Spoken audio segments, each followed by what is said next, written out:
In the Annabelle movie, we have seen that the Higgins daughter has been under a cult, but the question arises here is, how she knows the doll, and why her name was Annabelle. Does it also have a backstory? So, grab your snacks to unveil the story behind, and in this part of the movie you will find, who was actually Higgins' daughter Annabelle.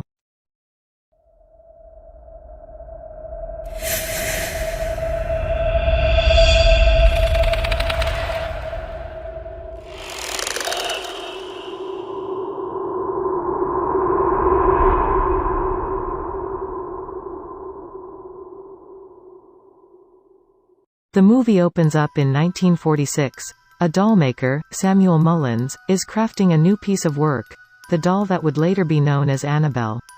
While working, Samuel gets a small note from his daughter Annabelle, also known as Bee, to play hide and seek. Samuel finds her and starts tickling her, joined by his wife Esther. Next day, the Mullins family goes to the church. A patron asks Samuel when his next batch of dolls will be ready, and Esther says they are good to go. On the way home, the family gets a flat tire. Esther sees a car coming and tries to flag it down. As Samuel is removing the tire, a bolt comes loose. Bee goes to grab it but doesn't see the car coming, and it fatally strikes her. 12 years later, a nun, Sister Charlotte, is traveling in a van with 6 orphaned girls: Janice, Linda, Carol, Nancy, Kate, and Tierney. Janice and Linda are best friends, but Janice is disabled due to suffering from polio. The girls arrive at the Mullins home, as they have opened it up to them as their new home. We hear that Esther had suffered from an accident years earlier, and not much else is known about her. Samuel shows Janice a chairlift originally made for Esther so she can use to move up and down the stairs. While the girls picking up their rooms, Janice tries to go into a locked room. Probably it's Bee's room, but Samuel sternly tells her that the room must be stay locked at all times. The girls go pick out their rooms. Janice and Linda gets a room to themselves. The girls then go outside to explore around the area.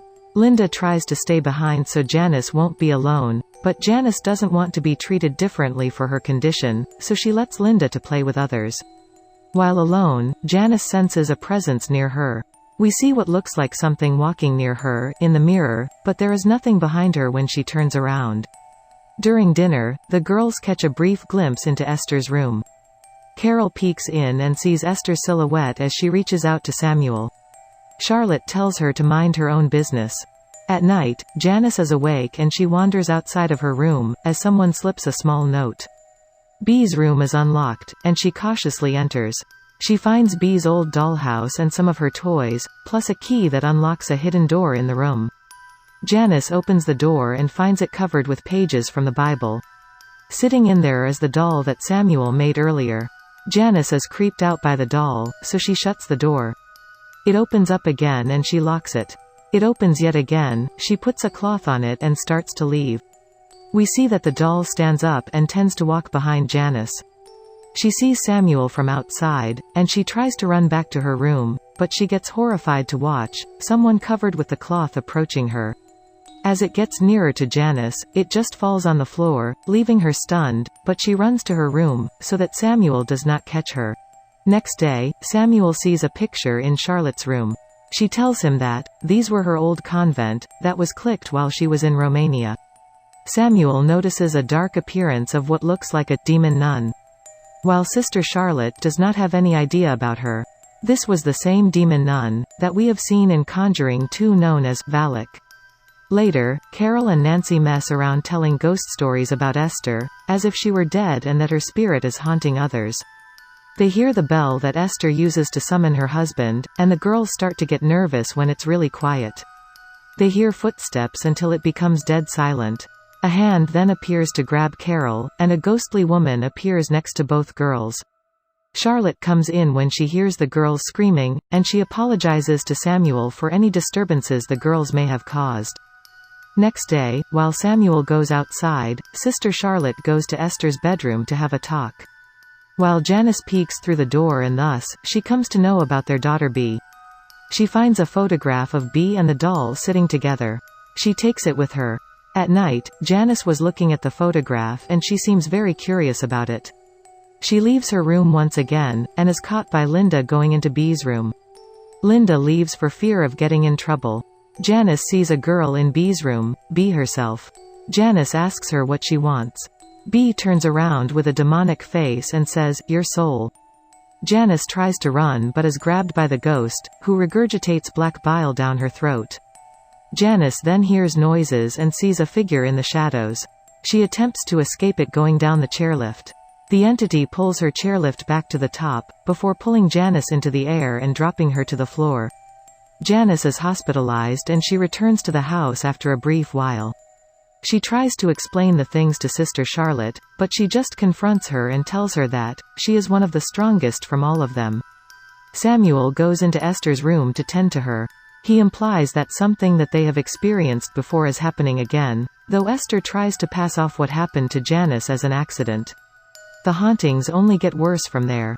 Janice appears calm but Linda knows something is wrong with her.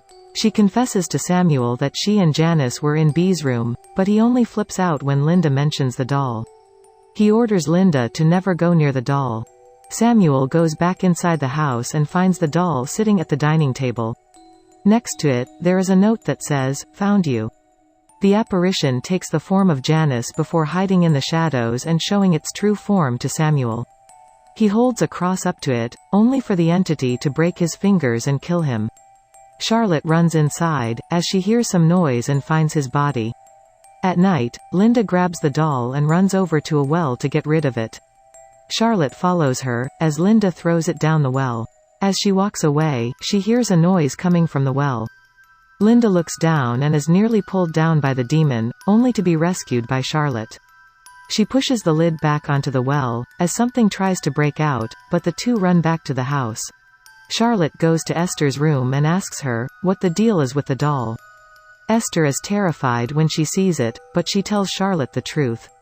After B died, she and Samuel were in despair and had hoped for a way to reach out and communicate to their daughter. They were answered by a spirit, claiming to be B, that asked if it can move into the doll. Samuel and Esther said yes. At first, they felt delighted, to feel as though B was back in their lives, until the day she notices the demon reflection on the mirror. She tried to send it back, but the entity attacked Esther and gouged her eye out. She takes off her porcelain mask, to reveal her disfigurement to Charlotte. The doll was sealed in the room after the house was blessed by a priest. Charlotte prepares to get the girls out, but they can't find Janice. The girls go searching for Janice. They find Esther dead with the top half of her body hung up on the wall. Janice emerges and the demon within her levitates Charlotte and slams her against a mirror. Carol, Nancy, Kate, and Tierney go out by the barn, but Carol gets locked in and is haunted by a scarecrow that appears to grow demonic hands to rip the mask off its face.